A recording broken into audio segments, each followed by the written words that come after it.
Political tension as Western kingpins snub President Ruto Western tour. The recent political dynamic in Western Kenya have dealt President William Ruto a significant headache as a key leaders in the region appear to snub his influence.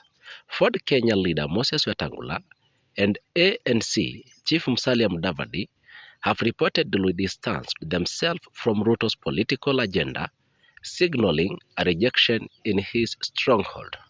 Political analysis note that Western Kenya has traditionally been a swing region, making the apparent defection of these leaders a major setback for the UDA-led government.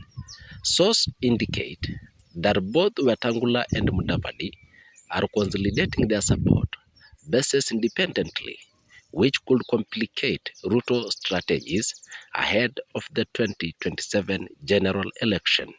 EBK Online Updates News. Subscribe for more information.